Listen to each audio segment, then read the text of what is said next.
एक हिंदू लेडी यहाँ क्या करने आ रही है? एक प्रेसिडेंट ऑफ इंडिया का यहाँ आना कितने चांसेस हैं कि जब आप किसी जगह से 25 साल तक जुड़े रहते हैं तो ये तय था कि हेरिटेज पे काम करना है। वो वक्त ऐसा था कि लोग यहाँ डरते थे आने से। लोगों ने इस जगह को धर्म से परे देखा। इस हिसाब से इमारत पे ये थोप रहे हैं कि आप इस्लामिक हैं, आप जैन हैं, आप हिंदू हैं। सो जिस जगह को अहमदों ने आबाद किया वो जगह अहमदाबाद है। जब ऐसी जगहों का डेवलपमेंट होता है तो फिर ये चीज़ें जो है वो एक टूरिज्म स्पॉट बनना शुरू होती है। हिम्मत देने के लिए एनआईडी वाले आगे आए, एग्जीबिशन एंड स्पेस डिज़ाइन वाले डिपार्टमेंट्स। इमारतों को बनाने वालों ने वो अलगाव नहीं रखा। 600 साल बाद आने वाले लोग ये अलगाव क्यों पैदा कर रहे हैं? जगह को बचाने से लेकर उसकी रूह को बचाने तक का सफ़र जो रहा, ये एक रूह को सुकून देने वाली एक ऐसी जगह है कि जो जिंदा है।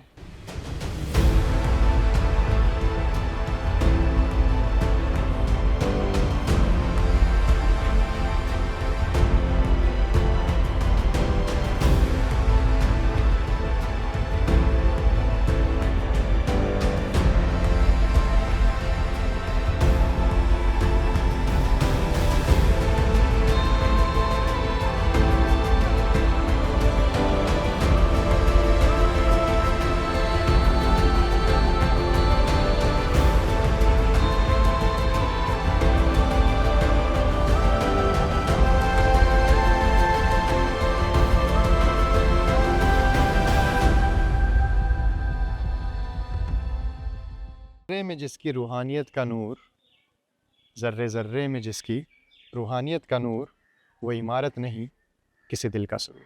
आदाब दोस्तों, आज हम बात करने वाले हैं इतिहास की उन पन्नों को पलटने वाले हैं कि जो पत्थरों पर नहीं बल्कि रूह पर लिखे गए हैं। आज हम एक ऐसी कहानी के बारे में बात करने जा रहे हैं जो है सरखेज रोज़ा की और उसके साथ जुड़ी हुई एक ऐसी शख्सियत की जिन्होंने इस जगह को अपनी रूह से चाहा है। उनकी रूहानी इश्क की बात करने जा रहे हैं। हम एक ऐसी मोहब्बत जिसने इस भूली बिसरी विरासत के अंदर वापस से रूह फूंक दी, इसमें जान फूंक दी। हम बात करने वाले हैं भावना राम रखियानी जी की और इस जगह की कि जिसके साथ उनका रिश्ता जिस्म से नहीं बल्कि रूह से जुड़ा हुआ है। कहते हैं कभी कभी कुछ रिश्ते जो हैं वो ऐसे होते हैं कि जो आँखों से नहीं रूह से शुरू होते हैं। कई बार हम बहुत सारी चीज़ें ऐसी होती है, बहुत सारे रिश्ते ऐसे होते हैं कि जो हम आंखों से देखने से पहले रूह से उनसे जुड़ जाते हैं। कुछ ऐसी मंजिलें होती हैं कि जहाँ पर कदम पहुँचे उसके पहले रूह पहुँच जाती है। और आज हम एक ऐसी ही रूहानियत भरी कहानी के बारे में बात करने वाले हैं। ये अजीब सा एहसास था, बिल्कुल नया लेकिन सदियों पुराना सा। मैं यहाँ बैठी थी लेकिन मेरा दिल, मेरी रूह वो कहीं और थी। एक ऐसी जगह जिसे मैंने कभी देखा नहीं, जिसका नाम तक शायद मैं ठीक से नहीं जानती थी, लेकिन मैंने उसे देखा। हाँ, अपनी बंद आंखों से देखा। एक अजीब सी रोशनी थी, न सूरज की न चांद की, जैसे पत्थरों के अंदर से फूट रही हो। बड़ी बड़ी खामोश दीवारें थीं जिन पर वक्त ने अपनी कहानियां लिख दी थी, और एक सुकून था जो दुनिया के शोर शराबे में कहीं खो जाता है। मैंने महसूस किया उस जगह की रूह को, उसकी बनावट, पत्थर कैसे एक दूसरे से मोहब्बत करते हुए जुड़े थे, उसकी खामोशी जिसमें हजारों दुआएं दफन थी, उसका ठहराव जैसे वक्त भी वहां आकर अदब से ठहर गया हो। कोई नाम नहीं था जहन में, कोई नक्शा नहीं था, बस एक एहसास था, जैसे वो जगह मुझे बुला रही हो, जैसे वो कह रही हो, तुम हमें जानती हो, हम तुम्हारा इंतजार कर रहे हैं। ये कोई सपना नहीं था, ये एक रूहानी नजर थी जो दिल में बस गई। वो जगह कैसी होगी जब मैं उसे अपनी इन आंखों से देखूंगी? क्या वो वैसी ही होगी जैसी मेरी रूह ने देखी है? क्या उसकी खुशबू वैसी ही होगी जैसी मैंने महसूस की है? एक बात तय है, जब मैं वहां पहुंचूंगी तो वो कोई अजनबी जगह नहीं होगी, वो एक पहचान होगी, अपनी ही रूह के एक हिस्से से मुलाकात होगी, एक अनदेखी मंजिल का सफर जो शुरू हो चुका है मेरे दिल में। क्या ही दिल को छू जाने वाला तजुर्बा था ये भावना रामरखियानी जी का कि सरखेज रोज़ा को अपनी आंखों से देखने के पहले उन्होंने अपने रूहानी सफ़र के साथ इसे कैसे जोड़ा था। आइए हम बात करते हैं इसके बारे में, भावना जी का सरखेज की कहानी उन्हीं की ज़ुबान।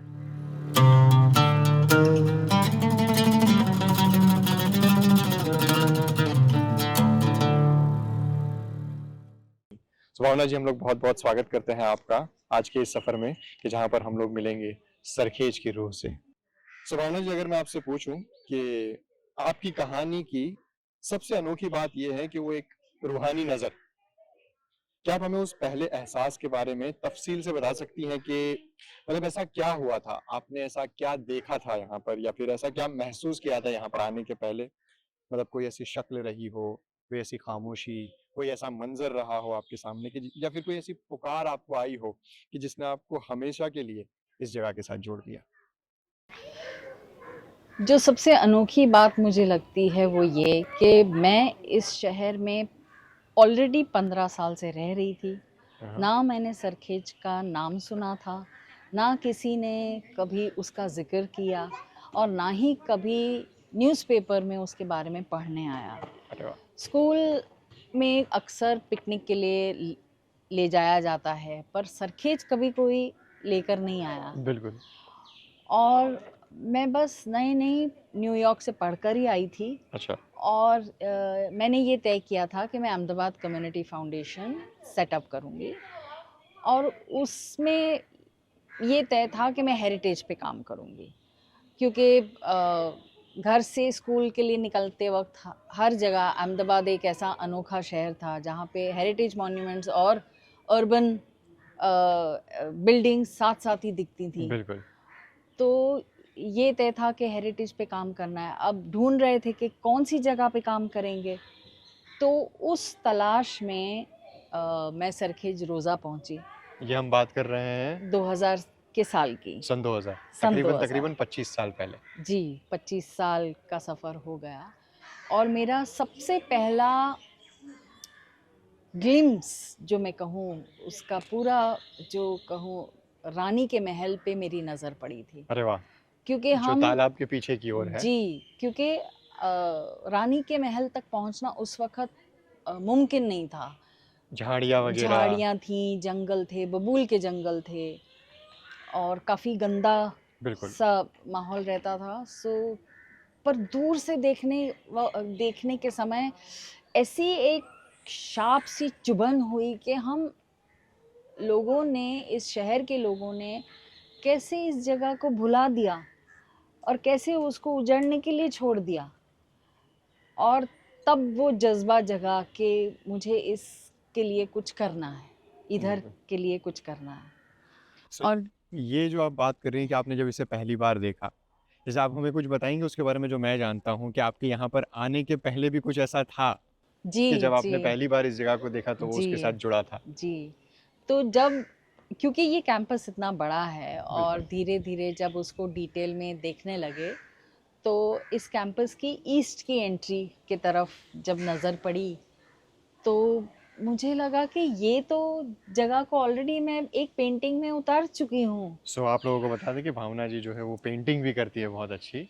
तो जी, जब हम लोग इनके घर गए थे तो हमने वो पेंटिंग देखी थी जिसमें थोड़ा ग्लिम्स हमें दिखा था, तो उसी के बारे में ये हमें बता रही हैं। जी, हम लोग उस वो पेंटिंग्स भी जो है आप लोगों के लिए इसके अंदर वीडियो में ऐड कर देंगे। जी। सो बस वो ही मुझे इतना हैरान कर गया कि ऐसे कैसे हो सकता है कि किसी जगह को बिना देखे वो आप उसका नक्शा बना जाएं। तो इसीलिए मुझे लगता है कि कहीं न कहीं कोई रूहानी कनेक्शन रहा होगा और बस तो आप उसी जब से यहाँ पर सिलसिला आए शुरू हुआ। सन 2000 में, जब आपकी पहली नज़र वहाँ पर ये ईस्ट के गेट की जब बात जी, कर रहे जी, हैं, जो हमारे बिल्कुल पीछे ही पीछे है। की ओर बिल्कुल, जो अभी मेन गेट है सरखेज का, और हम जब रानी के महल की बात कर रहे तालाब वाले, तो जब अब यहाँ पर आई पहली बार और जैसे कि आपने बताया कि उस वक़्त का मंज़र यहाँ पर काफ़ी दुःख देने वाला था, जी, कि जो सफाई का यहाँ का जी, या चीज़ को जिस तरीके से नेग्लेक्ट किया गया था आज से 25 साल पहले, बहुत ही अलग मंज़र था। तो मुझे भी याद है कि जब मैं 8-10 साल का था और जब मैं अपने पेरेंट्स के साथ यहाँ पर आया करता था छुट्टियों में, स्पेशली संडेज़ के दिन हम लोग आया करते थे। हम लोग की छुट्टी का दिन मतलब यहाँ पर तालाब में डुबकियाँ लगाते थे बच्चे उस वक़्त। जी। जब आप उस वक्त यहाँ पर आई, आपने यहाँ पर आने के पहले इस चीज़ को जो महसूस किया था और यहाँ पर आने के बाद जब इसे देखा और जब आपने उसे कनेक्ट किया और इसकी हालत इतनी दयनीय देखकर आपको किस तरह का एहसास हुआ? दुख हुआ, चुभन हुई, अचंभा हुआ, क्योंकि ये जगह अजनबी नहीं लग रही थी, पर मुझे पता था कि मैंने इसको पहले इस ज़िंदगी में तो कभी नहीं देखा था। बिल्कुल। तो उस वक़्त भी ये क्लियर नहीं था कि भई हम काम करेंगे तो क्या करेंगे इधर? क्योंकि हाँ। मुझे ये तो एहसास था कि भई ना मैं आर्किटेक्ट हूँ, ना मैं आर्कियोलॉजिस्ट हूँ, ना मैं हिस्टोरियन हूँ। तो एक ऐसा व्यक्ति जिसके पास एंशिएंट मॉन्यूमेंट्स से लगती कोई ट्रेनिंग नहीं है, हाँ। वो क्या कर सकता है? मतलब आपने यहाँ पर आने के साथ शायद मैं अगर कहूँ तो पहले इनिशियल ही वक्त के अंदर आपने इसके ऊपर काम करना तय कर लिया या वो कैसे मतलब? हम जब पहली बार आए इधर तो हम इसको उस नज़रिए से ही देखने आए थे कि भई क्या काम कर सकते हैं। अरे वाह! नाइस। पर देखने के बाद एकदम लगा कि ये तो बहुत ही ज़्यादा ओवरवेलमिंग हो गया था हमारे लिए कि कैसे काम कर सकेंगे, क्योंकि इतनी बड़ी जगह है। हाँ। आप जब उसका सरखेज का एंट्रेंस देखते हैं और जब मैंने उसको पहली बार देखा तो करीबन खाली 3 फुट का रास्ता था जिस हाँ। पे आप चल सकते थे, क्योंकि लोगों के घर थे, लोगों की दुकानें थी, जो एंक्रोचमेंट हो रखा था काफ़ी। एनक्रोचमेंट हो रखा था। आज जो हम पार्किंग देखते हैं, डिवाइडर देखते हैं, वो कुछ भी नहीं था। बिल्कुल, बिल्कुल। तो लगा, और इत, उसका एंट्रेंस भी इतना सादा सा है और इतना हम्बल है कि उसके अंदर जाने के बाद ही आपको पता चलता है, जब आप बारादरी को देखते हैं और उसके पीछे धीरे से दरगाह जब अपने आप को दिखाती है और आप जब जालियां देखते हैं दरगाह की, तो आपको बिल्कुल। लगता है कि कितना ब्यूटीफुल है और कितनी बारीकी से इसको बनाया गया है, और तब आपको एहसास होता है कि आप इसके लिए क्या कर सकते हैं हाँ। ना? तो ये आपके आप इनिशियल थॉट्स रहे जी, इस जगह को लेके। ये मेरे इनिशियल थॉट्स थे, जिसकी वजह से मुझे थोड़ा एक कन्फ्यूजन भी था कि क्या इस चीज़ को अटेम्प्ट भी करना चाहिए या नहीं। तो बेसिकली अगर हम कहें या आपकी बात को मैं जिस तरह से समझ रहा हूँ या देख रहा हूँ, तो इनिशियल इंटरेक्शन मतलब इनिशियल अप्रोच आपका सरकेज को लेकर रूहानी नहीं दिख रहा है यहाँ पर। सबसे पहले जो कहिए आप 5 मिनट का था, वो रूहानी था। हाँ। उसके बाद दुनिया की जो सारी डाउट्स हैं, हाँ। दुनिया की जो सारी क्या कहते हैं एलिमेंट्स हैं, वो आपके दिमाग पे हावी हो जाती सो हैं। बेसिकली जो हमारी अपब्रिंगिंग जो कहते हैं हम लोग जी, दुनियावी जो हमें जी, भुलाई जाती है या जी, सिखाई जाती है सिस्टमेटिकली जी, कि हम लोग चीज़ों को जो सामने दिखाई दे रहा है उस तरीके जी, से और अगर प्रॉब्लम दिख रही हो तो उसको सॉल्व करने के जी, तरीके से हम लोग देखना शुरू कर देते हैं। जी। तो इनिशियली आपका इंटरेक्शन या अटैचमेंट जो है सरकेज के साथ इसको रिपेयर करने को, इसको सुधारने को लेकर रहा। बिल्कुल, बिल्कुल, क्योंकि वो दिमाग से मैं उसको देख रही तो थी। बहुत ध्यान देने वाली चीज़ है जो आप बोल रहे हैं कि वो आपको दिमाग से देख जी, रहे थे। आगे जी। चलते हुए हम लोग जानेंगे कि ये दिमाग का सफ़र कब और कैसे दिल के सफ़र के अंदर तब्दील हुआ और कैसे वो दिल पर सफ़र तब्दील होते-होते रूह के साथ जुड़ा। हम लोग उसके बारे में भी आगे बात करेंगे। तो मैम हम सफ़र को आगे बढ़ाते हुए आपसे जानना चाहेंगे कि जब आप यहाँ पर आए और आपने इस इमारत को जब देखा, आपका इनिशियल कैसे कहूँगा इसके साथ का जुड़ाव, इंटरैक्शन, अप्रोच जो है, तो आप एक चीज़ तो समझ चुकी थी, आपने जैसे बताया कि ये सिर्फ़ एक जगह को या दीवारों को बचाने की मुहिम तो नहीं रही थी। मतलब ये एक पूरी तहज़ीब या एक साँझी याद थी, ये विरासत थी जो पूरी की पूरी एक रूहानी सिलसिले को ज़िंदा करने की कोशिश करने वाली बात थी यहाँ पर। जैसे आपका नज़रिया इस बारे में शुरू से ही आपका बहुत साफ़ रहा था। तो अगर आप मुझे इस बारे में थोड़ा बताएँ, इसके बारे में हमें थोड़ा। जैसे मैंने बोला कि सबसे पहले मैंने सरखेज को 2000 के साल में देखा था, और ये तय करने में थोड़ा समय लगा कि हम इस जगह को किस तरह से अप्रोच करेंगे, हाँ, और दिमाग हावी हो चुका था। बिल्कुल। तो ये था कि अच्छा, इमारत को कंज़र्व करना है, रिपेयर करना है, इधर ये ज़रूरत है, उधर वो ज़रूरत है। और जब तक हम ये सोच ही रहे थे, डिसाइड ही कर रहे थे, इतने में 2001 का ज़लज़ला आ गया, जो कच्छ में बहुत ही तीव्र इंटेंसिटी से आया था, पर उसका असर अहमदाबाद तक भी बहुत आया था। भूकंप की बात भूकंप की बिल्कुल। बात कर रहे हैं तो फिर से शुरू कर देते हैं। गो, भूकंप वाली सर, बात से फिर से शुरू कर दें।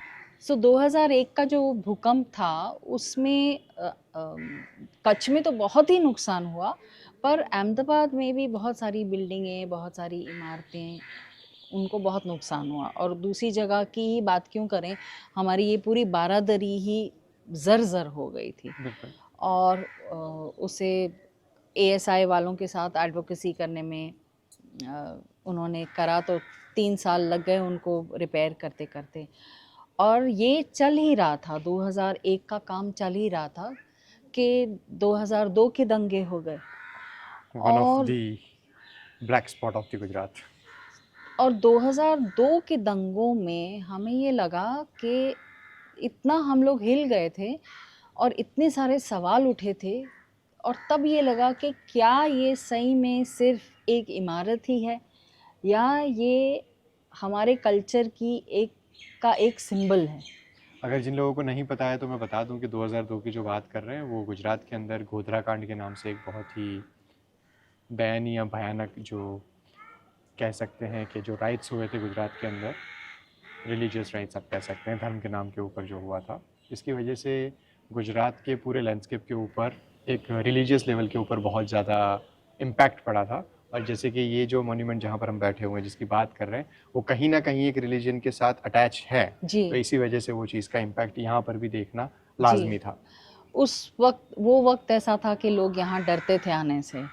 यहाँ ये कहा जाता था कि ये तो जूहापुरा के नज़दीक है। जूहापुरा को पाकिस्तान बुलाया जाता था मिनी क्योंकि यहाँ पे ज़्यादा करके मुस्लिम्स रहते हैं।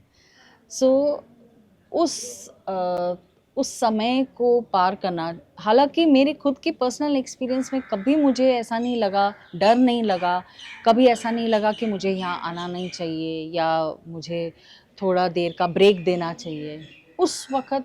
और वो इम्पॉर्टेंट इसलिए था कि मैं आती रही कि तभी जाके यहाँ की सरखेज रोज़ा कमेटी के साथ, यहाँ के आसपास के लोगों के साथ एक राब्ता बना, एक ट्रस्ट बना, ताकि वो मेरे साथ जुड़ के काम कर सकें। तो जैसे पहले आपका ट्रस्ट जगह के साथ बना, फिर लोगों का ट्रस्ट आपके साथ। जी, क्योंकि ये बहुत लाजमी है कि लोगों के मन में, यहाँ के लोगों के मन में ये सवाल उठे कि एक हिंदू लेडी यहाँ क्या करने आ रही है। बिल्कुल।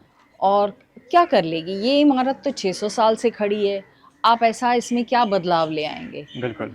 तो वो पॉइंट था जब जैसे हमारा पर्सपेक्टिव बदला, तो हमें दिखा कि अलग अलग समय पे अलग अलग लोग सामने आते गए, मदद करते गए, एक कारवां बनता गया। बिल्कुल बिल्कुल। और उसी में हमारे साथ जुड़े शाहिद भाई कलीमी, जो कलीमी बुक डिपो के ओनर थे, और क्योंकि उनको किताबों का इतना शौक़ था तो वो यहाँ आके अपना वक्त वॉलंटियर करते थे। यहाँ की लाइब्रेरी को उन्होंने साजा संवारा। धीरे धीरे एक पब्लिकेशन डिपार्टमेंट शुरू हुआ सरखेज रोज़ा कमेटी के देखरेख में।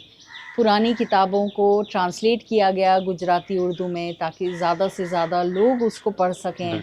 ऐसी सारी मुहिमें धीरे धीरे धीरे करके शुरू हुई, जो बताती रही कि ये सिर्फ इमारत को संभालने की या संवारने की बात नहीं है, बल्कि इसकी रूह को जिंदा करने की बात होती है। जो क्योंकि ये सवाल उठता था मेरे मन में जब मैं इस जगह को देखती हूँ कि जिसके आर्किटेक्चर में ही इतना 2-3 संस्कृतियों का मिश्रण है, तो हमारे दिल में अलगाव क्यों है? हम किस हिसाब से इमारत पे ये थोप रहे हैं कि आप इस्लामिक हैं, आप जैन हैं, आप हिंदू हैं। बिल्कुल। जब इमारतों को बनाने वालों ने वो अलगाव नहीं रखा, तो हम 600 साल बाद आने वाले लोग ये अलगाव क्यों पैदा कर रहे हैं? जैसे हमारी बातचीत होती रहती है सरखेज के बारे में, वी टॉक अ लॉट। तो जैसे सरखेज को आप एक जिंदा रूह कहती है हमेशा, जैसे मैंने सुना हुआ है जी। तो जैसे आपका जो लगाव, आपका जो एहसास इस जगह के साथ है, ये हर कोई आम इंसान नहीं समझ सकता है। जी ये चीज़ जो है वो थोड़ा समझना हर एक के लिए मुश्किल है। तो मतलब आप हमें समझाएगी कि ये पत्थरों और दीवारों के ढांचों में वो कौन सी धड़कन है जो आप महसूस करते हैं, या वो ऐसा क्या बात है? सो जब आप सरखेज आते हैं, आपको एक बहुत सुकून मिलता है, चाहे आप जहाँ से भी आएँ, दुनिया के किसी भी कोने से आएँ, चाहे आप कोई भी धर्म में मानते हों। पर ये आप बात को नकार नहीं सकते कि सरखेज आने में एक बहुत ही सुकून वाली बात होती है, जैसे आप अपने घर वापस आ रहे हैं वेरी ब्यूटीफुल। एंड जैसे आप अपनी माँ की गोद में वापस आए हो। तो तब ये लगता है कि और हर हर समय आपको लोग दिखेंगे, यहाँ पे आबादी दिखती है, यहाँ पे चहल पहल दिखती है। तो तब हमने इसको ये नाम दिया सरखेज रोज़ा द लिविंग मॉन्यूमेंट, क्योंकि जिंदा। जिंदा, क्योंकि कोई भी और आप इमारत में जाएं, मैं काफ़ी सारे शहरों में घूमी हूँ, रही भी हूँ, आपको ये एंशंट इमारतें हमेशा वीरान बेजार सी दिखेंगी, देखने के लिए दिखाई देने वाली। देखने के लिए दिखती हैं। पर सरखेज ऐसा नहीं है। सरखेज अपने दम पे जिंदा है, उसको यहाँ के लोगों ने जिंदा रखा है। बेसिकली सरखेज तुम्हें पुकारता है, जी। सरखेज तुम्हें सुनता है, जी सरखेज तुमसे राबता करता है जी। basically। तो जैसे आप यहाँ पर आपने काम शुरू किया 2001 की 2 की जब हम बात कर रहे हैं, तो जैसे कि आपने बताया कि एएसआई के साथ आपका जुड़ाव हुआ, लोकल बॉडीज़ के साथ, यहाँ पर जो ट्रस्टीज़ वगैरह थे उनके साथ, शाहिद भाई का आपने नाम लिया, बहुत ही दिलचस्प और बहुत ही जानी मानी शख्सियत है अहमदाबाद की, जिन्होंने काफ़ी खूबसूरत किताबों का ज़ख़ीरा छोड़ा हुआ है जाते जाते। अभी इनिशियली कुछ सालों पहले ही उनका इंतकाल हुआ है। बहुत ही खूबसूरत उनका काम है, आपको वक्त मिले तो उसको भी देखिएगा। हम कुछ उनकी लिस्ट भी जो है डिस्क्रिप्शन वगैरह के अंदर डाल देंगे, उसके ऊपर भी देखिएगा। हम अगर मैं आपसे पूछूं कि खासकर उन लोगों के साथ काम करना कैसा रहा, कि जो आसपास की पीढ़ियों के जो यहाँ पर रह रहे हैं लोग, और मतलब ऐसा नहीं कि जो आज आए कल आए, मतलब वो पीढ़ियों दर पीढ़ियों से यहाँ पर रह रहे हैं, ऐसे लोग भी यहाँ पर हैं। तो उनके साथ आपका तजुर्बा कैसा रहा, यकीन दिलाना उनको कि ये सिर्फ एक इमारत, सिर्फ वो पत्थरों ईंटों से बनी हुई सिर्फ एक खड़ी हुई इमारत नहीं है, बल्कि ये आपकी पहचान का हिस्सा है। जैसे कि आपने इसे समझा आपकी रूह का हिस्सा, लेकिन ऐसे बहुत सारे लोग हैं आज भी जो शायद आसपास रहते हैं, लेकिन आज भी या शायद उस वक्त इस जगह को सिर्फ और सिर्फ एक इमारत के तरीके से देखते थे। तो आपका उन लोगों के साथ काम करना मतलब मुश्किल रहा था? आपने वैसे तो बताया था कि लोगों का वो तो रहा कि एक गैर मुस्लिम औरत यहाँ पर जी। आकर क्या ही कर लेगी, जी। तो वो सफ़र के बारे में अगर आप थोड़ा और डिटेल में जाकर हमें कुछ किस्से या कुछ बता पाए कि ये मुश्किल था सफ़र, आसान रहा, लोगों ने आपको खुली बाहों से कहें कि आपको अपना लिया, या कैसा रहा? मैं ये तो नहीं कहूँगी कि आसान था, क्योंकि किसी का विश्वास जीतना इतना आसान नहीं होता है। और करीबन 3 साल लगे मुझे कि मैं जो भी लोकल बॉडीज़ थी, लोकल लोग थे, उनके साथ एक रिश्ता बना पाएँ। पर मैं ये ज़रूर कहूँगी कि सरखेज रोज़ा कमेटी का बहुत बहुत शुक्रिया कि उन्होंने सबसे पहले विश्वास करके इस जगह में काम करने के लिए एक परवानगी सी दी, और एक कोलैबोरेशन के लिए वो तैयार हुए। और काफ़ी सालों तक मैं उनकी एडवाइज़र भी रही, उनकी कमेटी मीटिंग्स अटेंड करती थी, और उसमें जो भी सजेशंस थे हम लोग उनको लोकल कल्चर के हिसाब से उसको ट्वीक करके, मठार के हम लोग इम्प्लीमेंट करते थे। तो चाहे वो एएसआई को अप्रोच करना हो, चाहे वो टूरिज़्म डिपार्टमेंट को अप्रोच करना हो, चाहे यहाँ पे सूफ़ी फेस्टिवल्स करना हो, और चाहे यहाँ पे एग्ज़िबिशंस करनी हो लोकल लोगों के साथ, वो सारी चीज़ों में वो हमेशा as a very strong partner खड़े रहे उन्होंने आप। और हाँ, और ऐसे ही देखते देखते हमने सब कुछ ट्राई कर लिया। हमने यहाँ के एमिनेंट लोगों को भी बुलाया मीटिंग के लिए, उनके सजेशंस लिए, हम लोगों ने मीडिया वालों को बुलाया, हर चीज़ में हम इनवाइट करते थे। पर मैं समझती हूँ कि 2001 के बाद जो सबसे बड़ा टर्निंग पॉइंट हमारा आया था, कि जब तब के प्रेसिडेंट एपीजे अब्दुल कलाम ने यहाँ पे आके विजिट करी। ये बात कर रहे हैं हम सन 2006 आप अप्रैल लोगों की। को बता दें कि उस वक्त के 2006 के प्रेसिडेंट जो रहे वो सरखेज पर मुलाकात के लिए आए थे जी। और उसका शायद मैं माने न माने भावना जी का बहुत बड़ा हाथ रहा था उसके अंदर, क्योंकि जी। इन्होंने काफ़ी मेहनत की थी उनको बुलाने के लिए यहाँ पर। 2006 में वो आए थे यहाँ पर जब वो प्रेसिडेंट थे। तो प्रेसिडेंट ऑफ इंडिया एक ऐसी जगह पर आ रही है। आज हम 2025 के अंदर सरखेज को देख रहे हैं, काफ़ी हमें अलग तरीके से दिखाई देता है, लेकिन आज से 20 साल पहले की अगर बात करें तो इस जगह को उस इंसान तक या उस लेवल तक पहुंचाना कि वो यहाँ पर विजिट के लिए आ जाए, बहुत बड़ी बात थी। जी जी। और वो सही में हमें पता नहीं वो कैसे हो गया। आज भी मैं सोचती हूँ तो मुझे सच में सपना जैसा लगता है कि वो, और क्योंकि वो आए तो उनकी विजिट की वजह से सब मीडिया ने उसको 2-3 दिन तक कवर किया कि वो सरखेज में आए थे और उन्होंने यहाँ नमाज़ पढ़ी, यहाँ पे चादर चढ़ाई, और वो सब चीज़ों से इतना प्रभाव पड़ा कि सरखेज रोज़ा जैसे फिर से याददाश्त में लोगों की वापस आ नेशनल गया। इंटरनेशनल लेवल के ऊपर एक जी। उसको रीच मिलनी शुरू हो गई, जी। जैसे कि आज की जनरेशन के अंदर हम लोग जब कहते हैं कि उसको वायरल हो गया जी। या एंगेजमेंट मिलनी शुरू हो गई, जी, उसको वो हुआ था। जी जी।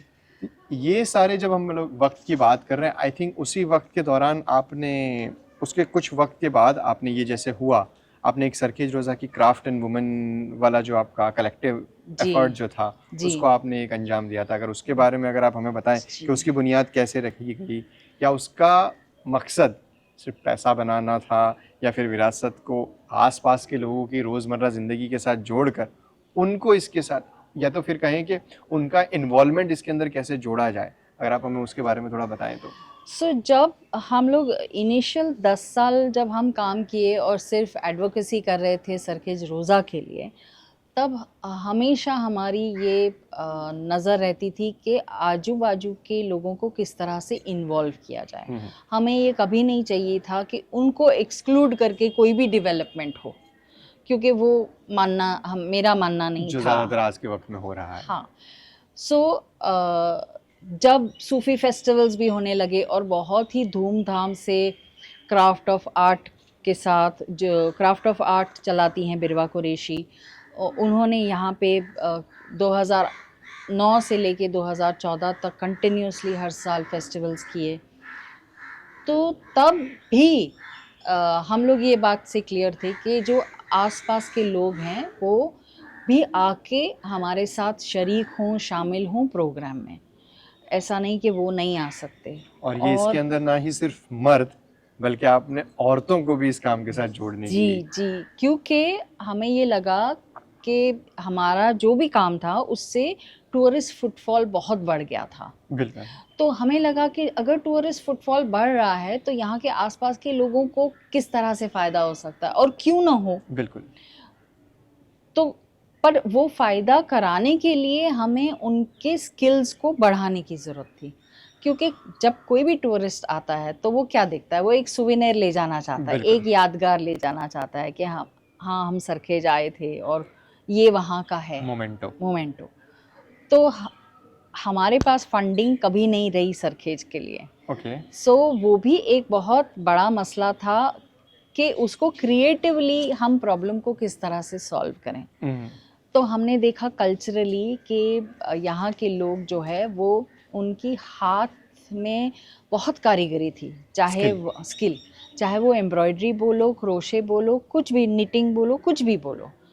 तो हमने उनको क्रोशे सिखाने का तय किया। क्रोशे में आपको बस एक सुई चाहिए और धागा चाहिए और आप बुनना चालू कर सकते हो, फिर आपकी कला है। तो वो शुरुआत करी हमने, और धीरे धीरे हमें लगा कि ये सवाल आया कि क्रोशे तो बहुत लोग करते हैं पर ये सरखेज का है वो कैसे पता चलेगा।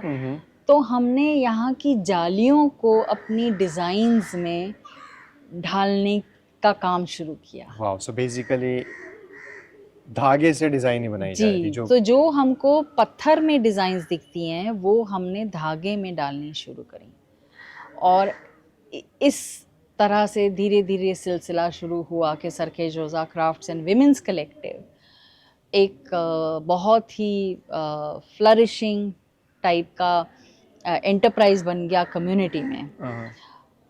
उसकी मार्केटिंग करना उतना ही डिफ़िकल्ट था और वो मेरे बस की बात नहीं थी। ओके तो हमने प्रोडक्शन तो बहुत सारा किया पर मार्केटिंग हम कर नहीं पाते थे। ओके बट लड़कियों के हाथ में जब स्किल आ गया हमें लगा कि वो कहीं ना कहीं अपने आप से गुजारा कर लेंगी। बेसिकली कॉन्फिडेंस आ गया उन्हें, जी, अपने ऊपर बिल्कुल। यकीन आना शुरू जी, हो गया। जी, सो बेसिकली बिल्कुल। हो सकता है कि वो स्पेसिफिक एफर्ट काम न किया हो जी। वुमेन कलेक्टिव्स वाला, जी। लेकिन उस एफर्ट की वजह से जो उनके अंदर बदलाव आया, उस बदलाव ने बहुत काम जी, कर दिया। क्योंकि हम लोग हफ्ते में 2 या 3 मर्तबा मिलते थे, काम करते-करते हमारी बातचीत होती थी, एक शेयरिंग होता था, जिससे बहुत फ़र्क पड़ता था।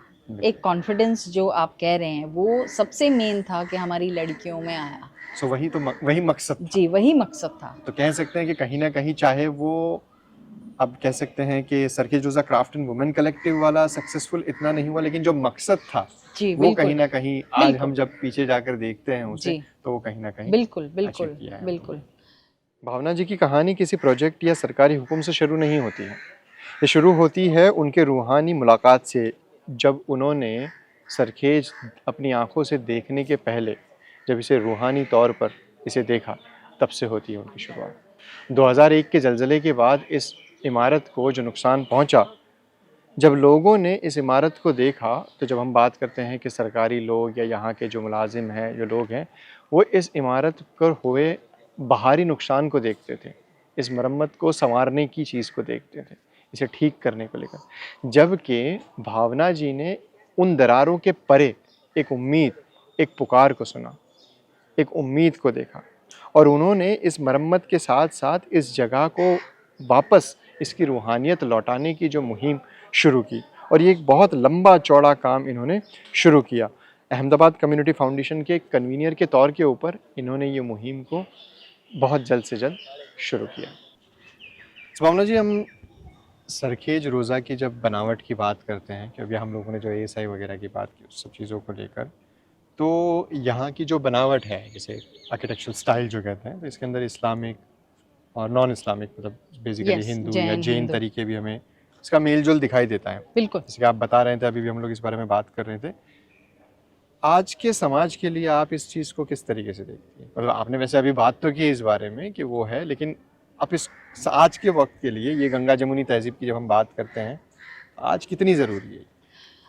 आप इसको गंगा जमनी तहज़ीब बुला रहे हैं, पर मैं आपका ध्यान इस बात पे लाना चाहती हूँ कि गंगा जमनी तहज़ीब जो है, वो मुग़लों के टाइम पे पनपी। ओके। ये जगह जो है, वो मुग़लों से 150 साल पहले की बात है। बिल्कुल, तो जिन लोगों को नहीं पता है, तो हम लोग जब बात कर रहे हैं कि जब मुग़ल्स गुजरात के अंदर आए, अराउंड 1572 के आसपास में, जी। उसके पहले लगभग तकरीबन 165 साल जो है मुज़फ़्फ़रिड डायनेसिटी के, जो अहमद शाह के दादा, उनकी डायनेसिटी ने, मुज़फ़्फ़र डायनेसिटी ने, सल्तनत ने अहमदाबाद या गुजरात रीजन के ऊपर एक तरह से राज किया था उन्होंने।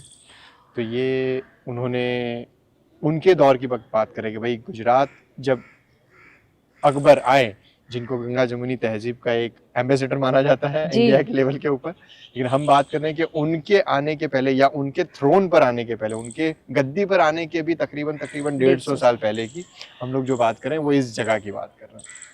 और आप ये देखिए कि हज़ारों साल तक जैन हिंदू मंदिर बनते थे, जैन देरासर बनते थे, जिनकी शैली एक किस्म की थी और कारीगर वही थे। पर जैसे ही आपके मुस्लिम गवर्नर्स आए, तो वो लिविंग क्रीचर्स नहीं बना सकते थे। तो क्या हुआ कि जो अडॉप्ट किया जा सकता था, जो अडेप्ट किया जा सकता था ऑलरेडी एग्जिस्टिंग शैली में से, उसको उभार के एक ये जगह बनाई गई। सो बेसिकली मैम जो बात करें, मैं थोड़ा बता दूं लोगों को जिनको जानकारी नहीं हो आर्किटेक्चर के बारे में, कि जो मैम कहना चाह रहे हैं कि हम जब मंदिरों के अंदर जाते हैं, तो हमें लिविंग क्रीचर माने कि कभी अप्सराएं दिखाई देती हैं, कभी हमें लायंस, टाइगर्स, बैल वगैरह, हाथी वगैरह दिखाई देते। वहीं पर अगर हम जब इस्लामिक आर्किटेक्चर की बात करते हैं, तो उसके अंदर जो है ज़िंदा चीज़ें, मतलब कि लिविंग क्रीचर्स बनाना फॉरबिडन है, वो जायज़ नहीं है, तुम नहीं बना सकते। तो आर्किटेक्चरल स्टाइल को लिया गया लेकिन उसके अंदर बदलाव कितने हैं जी कि लिविंग क्रीचर नहीं दिखाई देंगे, लेकिन जो दूसरी चीज़ें हैं जिसमें अंदर डिज़ाइनिंग आ गए, पेड़ पौधे पत्ते आ गए, या फिर स्टाइल ऑफ लीव्स आ गए, मोटिफ वगैरह, वो सारे इसके अंदर डिज़ाइन के अंदर जी। दिखाई देंगे।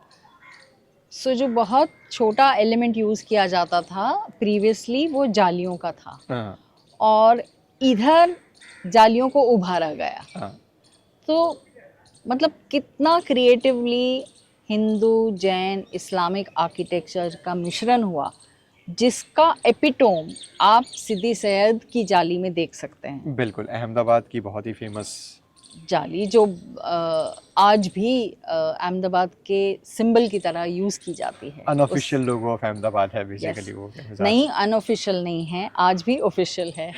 वो कह सकते हैं। तो बहुत ही खूबसूरत जाली, हम लोग उसका भी जो ऐसा होगा तो फोटो इसके अंदर डालेंगे, जिसमें दो बहुत ही जी। खूबसूरत पेड़ दिखाई देते हैं। सो आपके मेन क्वेश्चन पर आते हुए कि जब हमारे आर्किटेक्चर में, जब हमारे एंसेस्टर्स इतना ब्यूटीफुल मिश्रण छोड़ के गए, इतना ब्यूटीफुल लेसन छोड़ के गए हैं कि हम धर्म के बेसिस पे अलगाव ना करें और एक दूसरे के साथ मिलजुल कर रहें, तो मैं मानती हूँ कि वो बहुत क्लियर है हमारे लिए। आज के किसी दौर को के लिए भी। कुछ कहने की ज़रूरत नहीं है। वो आज के दौर के लिए आज भी के एक दौर- साइलेंट मैसेज कहीं ना कहीं बिल्कुल बिल्कुल छोड़ा हुआ है कि जो जी ज़रूरी है समझने की। और हम जब, जैसे कि हमने यहाँ पर बात की गंगा जमुनी तहज़ीब को लेकर, मुग़ल सल्तनत के बारे में, तो ये जगह, या फिर मैं कहूँ इस जगह की रूह, ये जगह जिसके लिए है, इस जगह की जो रूह है, अगर हम उन शख्सियत की, उन सूफ़ी की अगर बात करें, किशन शेख अहमद गंज बख्श खट्टू की अगर हम जब बात करते हैं, तो उनका जो सूफ़ी फ़लसफ़ा है, ये जो बात करता है कि मोहब्बत को लेकर, भाईचारे को लेकर, इंसानियत को लेकर की बात करता है, आज की भागदौड़ भरी ज़िंदगी के अंदर इनका जो पैगाम है, हम, अगर आप उसके बारे में थोड़ा सा हमें बताएं। सो शेख अहमद गंज बख्श खट्टू की तो क्या ही बात करें। अहमदाबाद की नींव रखने में इनका भी बहुत बड़ा हाथ है। बिल्कुल ये ही सुल्तान अहमद शाह के गाइड एंड फिलोसोफर थे उस वक्त जब अहमदाबाद की नींव रखी गई। अहमदाबाद शब्द ही एक संधि है दो शब्दों का, अहमद और आबाद। सो जिस जगह को अहमदों ने आबाद किया वो जगह अहमदाबाद है। बहुत यूनिक बात ये थी कि जिन चार लोगों ने शहर की नींव रखी, उन सब के बीच के नाम अहमद थे। सो बेसिकली मैम जो बात कर रही हैं कि गंज अहमद खट्टू, जी, शेख अहमद गंज बख्श खट्टू, सुल्तान अहमद शाह, और काजी अहमद, जिनका पाटन के अंदर मज़ार है, जी, और एक मलिक मलिक अहमद। अहमद जो है। सो कहने का मतलब ये कि ये सबसे सीनियर थे और ये ऑलरेडी मतलब एक मुकाम पे पहुंच चुके थे जहाँ पे बहुत सारे राजा सुल्तान इनके पास आया करते थे एडवाइस के लिए और पर्सनल प्रॉब्लम्स के लिए भी। और इनकी शख्सियत ऐसी थी कि कोई भी रिलीजन का इंसान हो वो आता था इनके पास, खींचा चला आता था। तो ये कहा जाता है कि ये जब समा बांधते थे तो आसपास के भरवाड़ लोग भी यहाँ आते थे।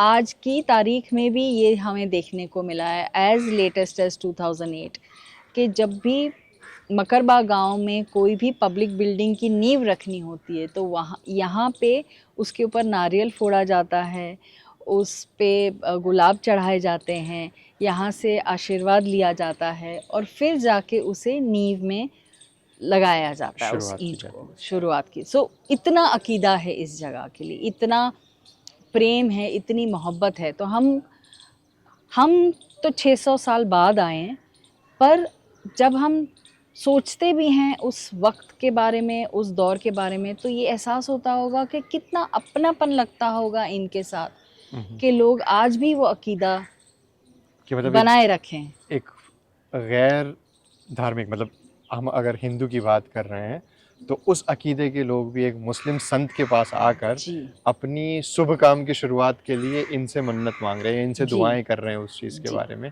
वो एक चीज़ यहाँ पर वो उनका एक कहेंगे एक शख्सियत उनकी बताती है। जी जैसे कहते हैं कि यहाँ पर काफ़ी सारे प्रोग्राम्स वगैरह, जैसे जन्माष्टमी वगैरह की जो बात करते हैं, जी बहुत ही फेमस यहाँ पर जी हुआ करता था। हिस्टोरिकली होता था, अब नहीं हो रहा है। पर ये हम कोशिश करते हैं कि कहीं ना कहीं जो भी प्रोग्राम हो कि शहर के सारे लोग इसमें जो शामिल हों और इंक्लूड हों। इसके बारे में, ये अगर मैं, जैसे मैम बाबा बुलाते हैं, इनकी अगर बात करें हम, शेख अहमद की, तो आपका इनके साथ का जो जुड़ाव है, अगर आप हमें उसके बारे में अगर कोई ऐसी बात, कोई ऐसी किस्सा या कोई ऐसी कहानी अगर कुछ अगर आप शेयर करना चाहें कि जैसे कि अब जो मैं जितना मैं समझा हूँ या जानता हूँ कि अभी हम जो बात कर रहे थे 2010 तक में, आपने जो बताया कि जब इमारत को संवारने की, संभालने की जब तक बात चल रही थी, और एक शायद जो एक बदलाव जो शिफ्ट हो रहा है धीरे धीरे, कि आपका जो जुड़ाव इस जगह के साथ या इस शख्सियत के साथ, वो अगर आप हमें उस जर्नी के बारे में थोड़ा सा ग्लिम्स दे तो। ऐसे तो बहुत सारे किस्से हैं जो मेरी पर्सनल लाइफ में भी हुए, जहाँ पे मुझे लगा कि कहीं ना कहीं इनकी ब्लेसिंग्स थी, इनका साथ था, और उस वजह से ये जो काम आगे बढ़ा है वो इतना बढ़ भी पाया है। अ, बहुत पर्सनल नहीं ले जाना चाहती मैं इसको, पर ये ज़रूर कहूँगी कि 2005 में जब मेरी मदर बहुत बीमार थी, तब मैंने थोड़ा बहुत वक्त मांगा था कि मैं उनकी सेवा कर सकूं, और वो मुझे मिल गया था। अदरवाइज़ तो डॉक्टर्स ने जवाब दे दिया था। सो उनके पास खाली 1-2 महीने ही बाकी थे, पर हमारे साथ वो फिर 1 साल तक रहीं। उस चीज़ ने शायद ज़्यादा। जी, ज़्यादा। और वैसी भी बहुत सारी चीज़ें होती गईं धीरे, धीरे, धीरे, जो जैसे मैंने आपको पहले भी बताया कि एक प्रेसिडेंट ऑफ इंडिया का यहाँ आना कितने चांसेस हैं कि हमारे पास तो कोई ऐसा बड़ा क्लाउड नहीं था कि हम चिट्ठी लिखें और प्रेसिडेंट आ जाएं, पर वो हुआ। ये बात कर रहे हैं 2008 की, जब सोशल मीडिया नहीं हुआ करता जी था, बिल्कुल, इंटरनेट नहीं हुआ करता जी था इतना बिल्कुल, ज़्यादा हाँ। एक्सेसिबिलिटी। इस सफ़र में आप, मतलब ये जो इन्होंने जो तहजीब जो यहाँ पर छोड़ी है, आज के वक्त के लिए हम क्या लोगों को, या फिर कैसे देखना चाहिए? मैं किसी को कोई नसीहत नहीं देना चाहती। बिल्कुल। मैं किसी को ऐसा भी नहीं कहना चाहती कि ऐसे रहिए, वैसे रहिए, कुछ नहीं। मैं कहती हूँ बस आप इधर आ जाइए। आपको खुद ही, आपके अंदर जो एहसास आएगा वो आपको खुद ही बता देगा कि आपको क्या करना है, कैसे रहना है। बहुत बहुत शुक्रिया। सुभावना जी, अगर हम इस पूरे सफ़र की बात करें, तो आपका जो इतना बड़ा सफ़र रहा, तकरीबन 25 साल जी। का सफ़र हो चुका है, और इस पूरे सफ़र में सबसे बड़ी मुश्किलें क्या थी जिसने आपको सबसे ज़्यादा आजमाया हो? जैसा पहले कहा, आसान नहीं था, पर हमने कभी इस पूरे काम में 25 साल में कभी कहीं से फंडिंग नहीं ली। अच्छा। तो ये जाहिर सी बात है कि जो हमारे आइडियाज़ थे वो, उसका इम्प्लीमेंटेशन बहुत ही स्लो हो जाता है। अच्छा। और बहुत धीरे धीरे पैमाने पे काम चल रहा था, पर जो इस स्पीड की जो ब्यूटी थी वो ये थी कि जैसे जैसे हम आगे बढ़ते गए, लोग आगे आते गए। हमने शाहिद भाई का जिक्र किया, उसी तरह से अनुपमा मेहता आई, जिन्होंने डीएनए से फंडिंग लेके 2009 में एक बहुत ही सुंदर सा सूफ़ी फेस्टिवल किया था। अच्छा। और उसके बाद सिलसिला शुरू हुआ बिरवा कुरैशी के क्राफ्ट ऑफ आर्ट से, जो हर साल होता रहा 2014 तक कंटिन्यू करा। और सरखे जोज़ा क्राफ्ट्स एंड विमेंस कलेक्टिव को शुरुआती तौर पे एक हमें हिम्मत देने के लिए एनआईडी वाले आगे आए, एग्जीबिशन एंड स्पेस डिज़ाइन वाले डिपार्टमेंट्स, जो अपनी विजिटिंग फैकल्टी को यहाँ लाए, जिन्होंने 10 दिन का वर्कशॉप किया हमारी लड़कियों के साथ, बहनों के साथ। और उससे हमें लगा कि लड़कियाँ बहुत जल्दी पिकअप कर लेंगी। तो हमें लगा कि हम इस पे ज़ीरो इन करके इस प्रोजेक्ट को आगे बढ़ा सकते हैं, ज़्यादा काम कर सकते हैं क्रोशे को लेके, क्योंकि उन्होंने क्रोशे का ही वर्कशॉप किया था।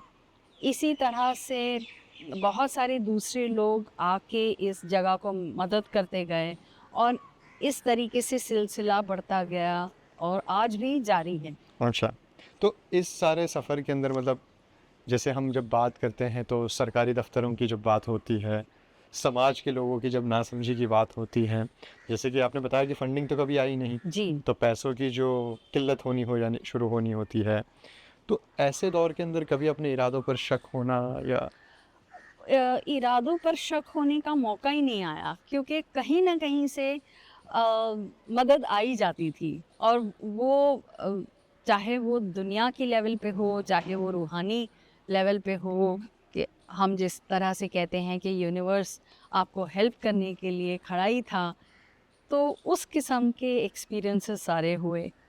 तो मतलब उसी तरह के मुश्किल दौर के अंदर जब ऐसा हो रहा हो, कोई ऐसी बातें, कोई याद आपके ज़हन के अंदर अगर अभी आ रही हो, ऐसा कुछ चीज़ कि जो आपको कोई ऐसा चेहरा हो कि जो आपको कभी ऐसे मुश्किल दौर के अंदर वो एक इंसान को एहसास हो कि नहीं, let's get up once again, फिर से उठते हैं, फिर से शुरू करते हैं, फिर से बढ़ते हैं। जैसे मैंने कहा कि चाहे वो सरके रोज़ा कमेटी हो, चाहे शायद रही हो, चाहे ये सारे इतने सारे लोग हों जो आगे आए और इसमें एएसआई वाले भी शामिल हैं और मैं मिस्टर नौरियाल का नाम लिए बिना नहीं रह सकती क्योंकि वो जब एएसआई के हेड थे इधर तो काफ़ी कुछ चीज़ों में डेवलपमेंट हुआ। अच्छा। इवन मिस्टर सुरेंद्र पटेल जो ओडा के चीफ थे उनकी वजह से भी इंफ्रास्ट्रक्चर में बहुत कुछ डेवलपमेंट आया जिसकी वजह से सरखेज में आज जो भी थोड़ी हमारे पास फैसिलिटीज़ हैं पार्किंग की, तालाब के आजू बाजू बैठने की, वो सब उनके दौर में हुआ। इस चीज़ को जब मैं अगर देख रहा हूँ, आपसे सुन रहा हूँ, अभी हम कुछ देर पहले जब बात कर रहे थे इस जगह की रूहानियत की, जी। इस जगह के जुड़ाव की एक रूहानी तरीके से इतनी बड़ी शख्सियत के यहाँ पर विराजमान है, उसकी बात अगर करते हैं और एक तरफ जब हम यहाँ पर ये बात करते करते जब हमारा सफ़र यहाँ पर पहुँचा है कि डेवलपमेंट को लेकर, जब ऐसी जगहों का डेवलपमेंट होता है तो फिर ये चीज़ें जो है वो एक टूरिज़्म स्पॉट बनना शुरू होती है। जी। और ऐसी अक्सर देखा जाता है, मतलब अगर हम कुछ एग्जांपल्स वगैरह ले तो पुरानी जगहों को जब टूरिज़्म स्पॉट बनाया जाता है तो एक दो धारी तलवार पर आकर वो खड़ा हो जाता है बिल्कुल। कि जो अपनी रूहानियत है, खामोशी, एक पाकीज़गी को बरकरार रखना मुश्किल हो जाता है। तो ऐसे मैं शायद आपसे जानना चाहूँगा कि क्योंकि आपने इतना लंबा सफ़र इस जगह के साथ तय किया है, तो और आज भी हम देखते हैं कि इस जगह की वो पाकीज़गी, वो रूहानियत आज भी हमें दिखाई देती है कि जैसे कि हम आज सुबह से यहाँ पर हैं, जो हम बात कर रहे हैं, लेकिन एक जो एहसास है यहाँ का, एक जो खामोशी है यहाँ की, एक जो रूहानियत है, वो कैसे बरकरार रही? मैं मानती हूँ कि 2 फैक्टर्स थे इसमें जिसने हमें बहुत मदद करी। ये कि हमारी समझ कि लोकल लोगों के बिना कोई भी डेवलपमेंट नहीं हो सकता। तो हमारी जो भी एफ़र्ट्स थे हमने ये इंश्योर किया कि लोकल लोग भी हमारे साथ जुड़े रहें। अच्छा। और दूसरा ये कि इस जगह का जो डेवलपमेंट हुआ वो काफ़ी धीरे-धीरे हुआ। एक कमर्शियल सेंस में नहीं हुआ कि मतलब ऐसा नहीं कि प्रोजेक्ट दे दिया हाँ, गया और इसे ख़त्म कर दिया ख़त्म जाए। कर दिया। हाँ, हाँ। इस तरह से नहीं हुआ और उस वजह से जो इस जगह की पाकीज़गी है, जो इस जगह का सुकून है, वो आज भी बरकरार है। भावना जी, जब सरखेज रोज़ा की बात करते हैं, इसकी कहानी की बात करते हैं, तो शायद मेरा ये मानना है कि किसी भी इमारत को बरकरार रहने के लिए ज़रूरी है कि वो आने वाली जनरेशन, जो पीढ़ी आ रही है, माने कि बच्चे हो गए, नौजवान हो गए, उनका उस जगह के साथ जुड़ाव जुड़े, जी, बिल्कुल। ताकि 20 साल, 25 साल, 50 साल के बाद जब वो बूढ़े होंगे तो वो अपनी नस्लों को बता पाएंगे कि हमारे दादा, हमारे अब्बा हमें वहाँ पर ले जाया करते थे। यहाँ आया तो ये चीज़ें मैं कहूँगा कि सरखेज की इस कहानी को, या ये जो शख्सियत यहाँ पर बैठी है, इसकी रूहानियत को, इसकी पाकीज़गी को लोगों तक पहुँचाने के लिए आपने किस किस तरह के मीडियम्स कह सकते हैं, रास्ते वगैरह आपने अपनाए, उसके बारे में अगर आप हमें बता पाएँ तो इस पूरे दौर के अंदर आपने किस किस तरह के रास्ते अपनाए इस कहानी को पहुँचाने के लिए? जैसे हम ऑलरेडी ज़िक्र कर चुके हैं कि यहाँ पे हमने सूफ़ी फेस्टिवल्स किए। वो शहर के एक अलग तबके के लोगों को रीच आउट करता था। अच्छा। उसी तरह से हम लोग यहाँ पे एजुकेशन सेंटर चलाते थे, जहाँ लोकल एरिया के बच्चे आते थे और हमारे साथ सीखते थे, तो उनको आउटरीच हुआ। फिर जो लोग हिस्ट्री और किताबें पढ़ने के शौकीन हैं, उन लोगों के लिए हमने गुजराती उर्दू में शाहिद भाई ने बहुत ही मेहनत करके किताबें ट्रांसलेट करी, ताकि सरखेज रोज़ा ही नहीं पर सरखेज रोज़ा के बाहर भी लोग उसको पढ़ सकें और उसका मज़ा ले सकें। इसी तरीके से बहुत सारी ऐसी छोटी छोटी चीज़ें की गई, जिसमें हर एक शहर के हर एक तबके के लोगों को हम लोग पहुंच सकें। और शायद ये वक्त के साथ बदलता भी रहा है। बिल्कुल बदलता रहा, क्योंकि हम जब थोड़ा आगे बढ़े तो हमें लगा कि नहीं, एक वेबसाइट की ज़रूरत है, हाँ, तो वेबसाइट करा। वो ज़माना सोशल मीडिया का नहीं था, बिल्कुल। तो हमें प्रिंट पे और फिर वेबसाइट पे फोकस करना पड़ा। और आज का दौर ये है कि सोशल मीडिया का बोलबाला है, बिल्कुल। तो हमने सोशल मीडिया का प्लेटफॉर्म यूज़ करते हुए हमने एक सांझी विरासत करके प्लेटफॉर्म बनाया 2 साल पहले ही, कि जहाँ पर वॉक्स वगैरह, जहाँ पे ना सिर्फ सरखेज पर शहर के हर एक मॉन्यूमेंट में क्राफ्ट्समैन को, यहाँ की तहजीब को हम लोगों तक पहुँचा सकें, लोग उसको एक्सपीरियंस कर सकें।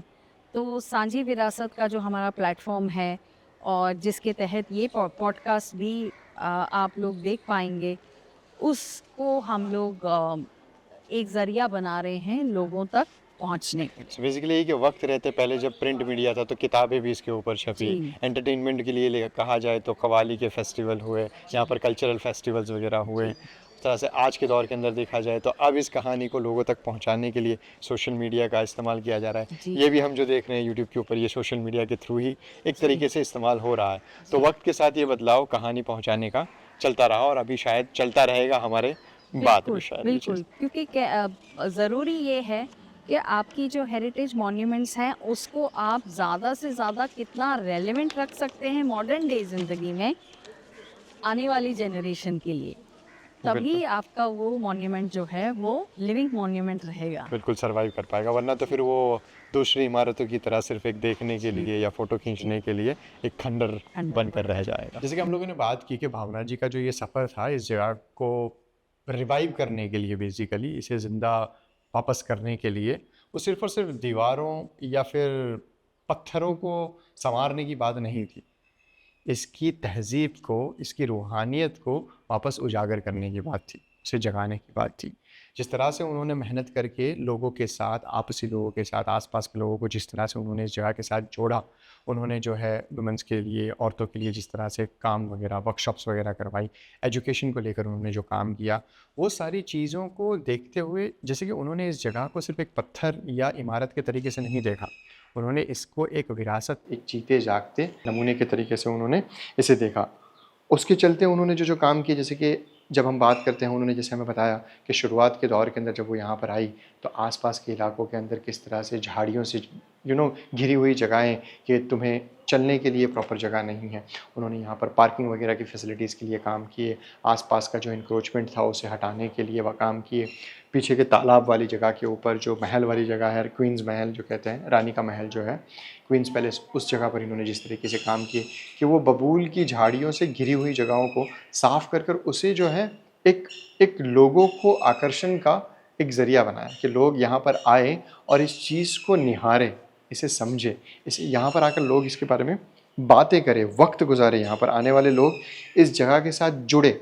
और सिर्फ लोग नहीं, जब मकामी लोग इस जगह के साथ जुड़ेंगे और इस जगह को मकामी लोग जो है अपना वक्त देंगे, तभी जाकर वो चीज़ को जोड़ा जा सकता है। उसी चीज़ के लेते हुए उन्होंने यहाँ पर ASI के साथ जुड़कर काम किया, ओडा के साथ जुड़कर काम किया, हत्ता कि यहाँ तक कि उन्होंने ऐसी पर्सनालिटी जो कह सकते हैं कि हिंदुस्तान के प्रेसिडेंट कलाम साहब को यहाँ पर बुलाने तक की मेहनत उन्होंने की है। तो वो सारी मेहनतें धीरे धीरे किस तरीके से काम आई हैं, वो आज हमें इतने सालों के बाद दिखाई देती है। भावना जी, हम लोगों ने ये पूरे सफ़र की जो बात की अभी के, जो प्रिंट मीडिया से शुरू होकर सोशल मीडिया तक पहुंचा, जगह को बचाने से लेकर इसकी रूह को बचाने तक का सफ़र जो रहा, इस पूरे सफ़र में तकरीबन 25 साल का आपका सफ़र इस जगह के साथ जो जुड़ा हुआ है, इस सफ़र ने आपको इंसान के तौर पर मतलब कैसे बदला? इससे जुड़ने के बाद आपकी ज़िंदगी के अंदर कुछ चीज़ों को देखने में, आपके नज़रिए में कोई बदलाव वगैरह आए हुए हो? जैसे कि आपने बताया कि ये मकसद या ये जो सफ़र है वो सिर्फ इमारत को बचाना तो था नहीं, इसकी तहज़ीब को, इसकी रूहानियत को बचाना था। तो इस सफ़र को बचाते हुए आपकी ज़िंदगी के अंदर किस तरह से बदलाव, अगर आप अपने बारे में या उस सफ़र के बारे में खुद को जोड़ते हुए अपने सफ़र के बारे में अगर बताएं? बहुत गहरा सवाल है उमर। और ये जाहिर सी बात है कि जब आप किसी जगह से 25 साल तक जुड़े रहते हैं तो कहीं ना कहीं वो आप पर भी बहुत ही रूहानी तौर पे असर करने लगती है। बिल्कुल। और अगर मैं अपनी शुरुआती ज़िंदगी को याद करूं तो क्योंकि मेरे फादर का ट्रांसफ़रेबल जॉब था, तो मैंने 12वीं तक कम से कम 8 या 9 स्कूल में बदल चुकी थी, शहरों के साथ। अच्छा। और हालांकि मुझे जिस स्कूल में भी जाती थी वहाँ पे दोस्त बन जाते थे, पर एक गहरा रिश्ता नहीं बनता था, क्योंकि पता होता था कि 1.5 साल में 2 साल में आपको यहाँ से निकल जाना है, चलते रहना है, मुहाजिर। और जी, और रेफ्यूजी ज़्यादा अप्रोप्रिएट शब्द है मेरी फैमिली के लिए भी, क्योंकि मैं सिंधी हूँ। मेरे ग्रैंड पेरेंट्स दोनों तरफ से, मेरे मैटर्नल और पैटर्नल सिंध से आए थे यहाँ 1947 में, और जहाँ जिसको नौकरी मिली थी वहाँ सेटल हो गए वो लोग। सो मेरे फादर भी, फादर का जो जॉब था वो हमको दिल्ली भी ले गया, गुजरात के अलग अलग शहरों में भी ले गया। पर ये पहली बार हुआ सरखेज आने के बाद कि मुझे, क्योंकि लोगों के साथ राब्ता हुआ, लोग मुझे अपने पर्सनल ज़िंदगी के प्रोग्राम्स में भी बुलाने लगे कि हमारे घर में शादी है, हमारे घर बच्चा हुआ है, आप आइए, मिलिए। उनकी ज़िंदगी का हिस्सा उनकी ज़िंदगी का हिस्सा मैं धीरे धीरे बनती गई, और एक बहुत अलग किस्म का रिश्ता बना कि ऑफिशियल तो था ही, पर एक पर्सनल भी बना कि यहाँ के लोग मेरी एक एक्सटेंडेड फैमिली हो गए। और मुझे बेचैनी होती है जब मैं नहीं आती यहाँ पे किसी कारण से, अगर दूसरा बहुत काम हो गया या मैं बाहर शहर से चली गई और मुझे हफ्ता भी यहाँ आने को ना मिले, तो एक बहुत अलग सी बेचैनी होती है। और यहाँ आओ तो वो लोगों के भी सवाल होते हैं कि क्यों इतने दिन नहीं दिखे, कहाँ थे, बाहर गए थे क्या, मदर डॉटर एकदम हक से एकदम वो सवाल पूछा जाता है मुझसे। और अंदरूनी तौर पे, नेचर के तौर पे आई थिंक कि जब आप किसी जगह से जुड़ने लगते हैं, आप रूटेड फील करते हैं, तो आपके अंदर भी एक शांत, आपका जो क्या कहते हैं, आपकी जो उलझन होती है अंदर की, वो शांत होने लगती है। तो मैं सोचती हूँ कि पर्सनली भी एक ये ट्रांसफॉर्मेटिव जर्नी रही है कि सिर्फ सरखेज रोज़ा में बदलाव नहीं आया है, पर मेरे में भी बहुत बदलाव आया है। मैं बहुत इम्पेशेंट हुआ करती थी, मुझे बहुत जल्दी गुस्सा आ जाता था, और वो सब चीज़ें अभी मैं देखती हूँ तो काफ़ी बदली हुई हैं मुझ में भी। धीरे धीरे उसके अंदर बदला, सेंस ऑफ बिलोंगिंग जहाँ पर जो जुड़ा आपका, उसकी वजह से शायद आप जो बताना चाहते हैं। जी, वो बहुत ज़रूरी है, किसी भी इंसान के लिए बहुत ज़रूरी है। अभी पीछे मुड़ के देखती है खुद को 25 साल के पहले और आज के खुद के अंदर, ये जो बदलाव जो आप इसके साथ जोड़ती है, कैसा महसूस करते हैं? उलझन नहीं होती, मतलब किसी चीज़ के लिए एंग्जाइटी नहीं होती। ये होता है कि बैकिंग है जो दुनिया से परे है। जो अरबिक के अंदर वर्ड तवक्कल हम इस्तेमाल करते हैं जी, कि जहाँ पर कहते हैं कि you have some supernatural power above you, will take care of everything. Yes, उनकी ब्लेसिंग्स होती हैं। अगर मैं, जैसे आप अपने पर्सनल ज़िंदगी के बारे में बात की, सरखेज के बारे में बात की, आखिरकार हम इस पूरे हमारे सफ़र को ख़त्म करते करते मैं आपसे एक शायद बहुत अहम सवाल है मेरे लिए, और मैं वो आपसे करना चाहूँगा क्योंकि आप वो शख्सियत हैं कि जिनको मैं जानता हूँ कि जो किसी जगह के साथ इतने लंबे दौर तक जुड़े रहे हैं। तो शायद मेरी नज़र में आप वो इंसान है जो शायद इसका जवाब बहुत बेहतर तरीके से, या आप एक रिलायबल या वैल्यूएबल इंसान है कि जो इसके बारे में ये कमेंट करिए, अपना नज़रिया हमें बताएं कि जब हम सरखेज की बात करते हैं तो सरखेज को लेकर आपका सपना क्या है? आई एम श्योर कि आपने जब शुरू किया था आपने कहा एक अलग तरीका था, एक अलग सोच थी, दिमाग से शुरू हुआ था, दिल में तब्दील हुआ, रूह के साथ जुड़ा। 25 साल हो चुके हैं, लेकिन आने वाले वक्त के अंदर भी पता नहीं, ये 600 साल से तो ये जगह जी, खड़ी है जी, और भी आने वाले कितने सालों तक जी, ये बिल्कुल, जगह खड़ी रहेगी। बिल्कुल। तो आने वाले 50 साल 100 साल के बाद आप सरखेज को किस तरीके से या किस रूप में देखना चाहती है, या क्या देखना चाहती है? खामोश महफूज जगह, या कोई एक धड़कती हुई ज़िंदा रूह कि जहाँ पर ज़्यादा मोहब्बत, इबादत, इंसानियत के पैगाम दे रही हो? आपका अपना नज़रिया या आपका सपना, आप सरखेज को कैसे देखना पसंद करेंगी? सरखेज जैसा भी है, अलग अलग दौर में उसके अलग अलग रूप होते हैं। चाहे आप उसको जब ईद के नमाज के वक्त देखें तो एक अलग रूप होता है, जब आप रजब में यहाँ आएंगे तो एक अलग रूप होता है, और अलग अलग समय में वो ज़िंदा हो जाता है, फिर खामोश भी हो जाता है। बहुत खूब। पर मैं इसे इस तरह देखना चाहती हूँ, मैं इसे ना कि पूरे हिंदुस्तान में पर पूरे वर्ल्ड में एक ऐसे एग्ज़ाम्पल के तौर पे देखना चाहती हूँ कि सिटीजन्स पार्टिसिपेशन के थ्रू हम अपनी साझी विरासत को किस तरह बचा पाए और किस तरह से उसको प्रमोट कर पाए। क्योंकि जैसा मैंने ऑलरेडी आपके साथ शेयर किया, ये जो भी काम हुआ यहाँ फंडिंग के बिना हुआ, अलग अलग लोगों ने आके अलग अलग काम किए अपने तौर पे, हमें नहीं फंडिंग दी पर खुद से वो जो कर सकते थे उन्होंने किया, जगह के लिए किया। तो आपको इन द डिस्टेंस दिख भी रहा होगा कि एक साउंड एंड लाइट शो अभी बस इनॉग्रेट होने ही वाला है। सो मॉन्यूमेंट की रिलीजियस सैंक्टिटी को ख़राब न करते हुए, टूरिज़्म का ओवरलोड ना देते हुए, अगर आप किसी जगह को देखेंगे तो वो सरखेज है, जहाँ पे मॉडर्न फैसिलिटीज़ भी टूरिस्ट के लिए की गई हैं, जैसे इंफॉर्मेशन पैनल्स हैं, साफ़ पानी है, बाथरूम है, पार्किंग फैसिलिटी है। टूरिस्ट को वही चाहिए होता है, बिल्कुल। और वो सारी चीज़ें यहाँ आपको मिल जाती हैं।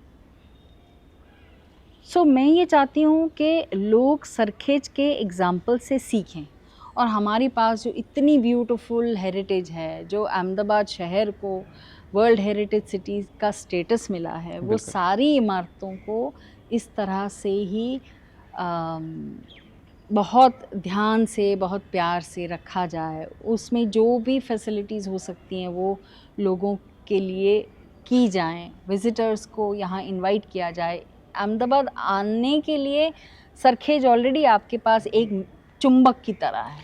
ये बात को सुनते हुए मेरे दिमाग के अंदर एक इन्फॉर्मेशन या एक किस्सा याद आ रहा है, जो बताया जाता है कि जब अहमदाबाद के बहुत ही फेमस आर्किटेक्ट बीके दोशी साहब जो बीवी दोशी साहब जो है, जब ली काबूजे को यहाँ पर लेकर आए थे, तो उन्होंने बारादरी को लेकर एक बात कही थी कि why do people go to Rome to see the Acropolis when you have, आपके पास ऑलरेडी यहाँ है। इतनी उसका इम्पैक्ट है, अहमियत है उसकी, जिसकी शायद हमें जानकारी नहीं है, वो होनी चाहिए।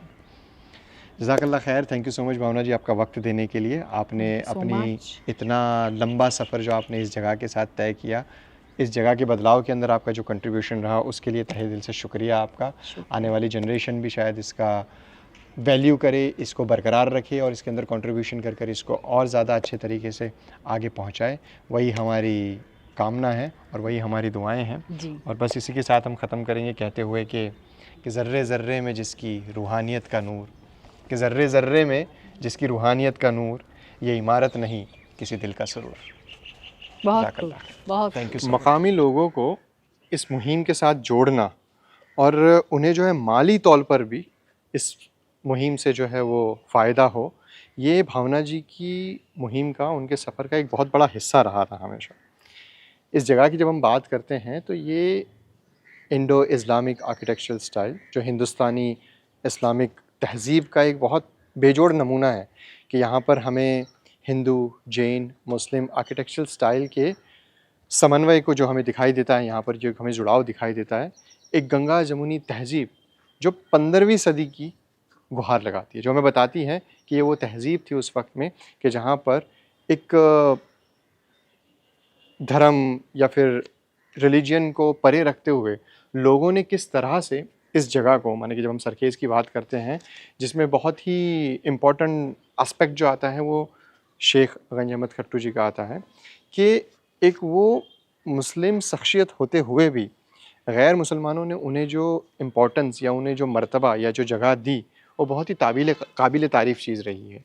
कि आज के दौर के अंदर भी जब हम देखते हैं कि बहुत सारे ऐसे लोग हैं कि जो मुस्लिम नहीं हो, लेकिन अगर उनके घर के अंदर कोई भी तरह की कुछ इम्पोर्टेंट फेस्टिवल वगैरह या कोई चीज़ होने वाली है, जैसे भावना जी ने बताया कि अगर कोई इंसान के घर पर अगर घर तामीर हो रहा है तो नींव रखने के पहले यहाँ पर आकर नारियल फोड़ा जा रहा है।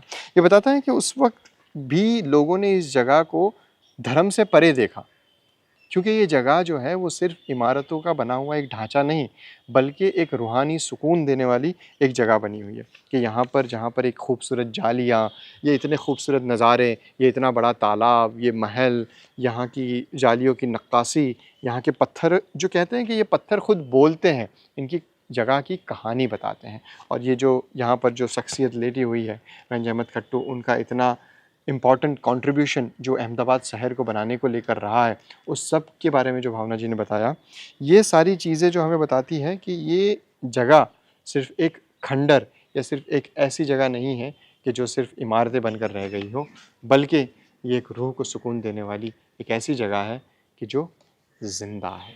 भावना जी की कहानी को जानते हुए हमें पता चलता है कि जब इंसान का यकीन पक्का हो और जुनून हो, तो पत्थरों में भी जान फूंकी जा सकती है। भावना जी के ज़रिए से सरखेज को सिर्फ संवारा या समारा, उसे ठीक नहीं किया गया, बल्कि इसमें वापस से जान फूंकी गई है। इसकी खामोशी में फिर से दुआएं गूंजी हैं। इसके पत्थरों की नक्काशी जो है हुनर में वापस से ढली है। इन गलियारियों में गुजरे ज़माने की और आज के बीच का एक नया रिश्ता फिर से बना है। जैसे हम लोगों ने ये पूरा सफ़र जो तय किया, आप लोग हमारे साथ जुड़े रहें। ये सफ़र ना तो सिर्फ सरखेज की कहानी थी, ना कि सिर्फ भावना जी की कहानी थी। ये एक रूहानी सफ़र था जो हम लोगों ने एक दूसरे के साथ तय किया है। मेरी आप लोगों से इल्तिजा है कि ये सफ़र जो है आप अपने जानने वालों को, अपने पहचानने वालों को और लोगों तक इसे पहुंचाएं, ताकि लोगों तक ये कहानी पहुंचे, ये रूहानियत के साथ लोग जुड़ पाएँ, ताकि लोग इस जगह की अहमियत को समझ पाए और इसे संभाल पाए, ताकि हम आने वाले लोगों तक इसे पहुँचा पाएँ। और अगर आप इस तरह का काम और देखना चाहते हैं, अहमदाबादी एक्सप्लोरर की चैनल को सब्सक्राइब कीजिए।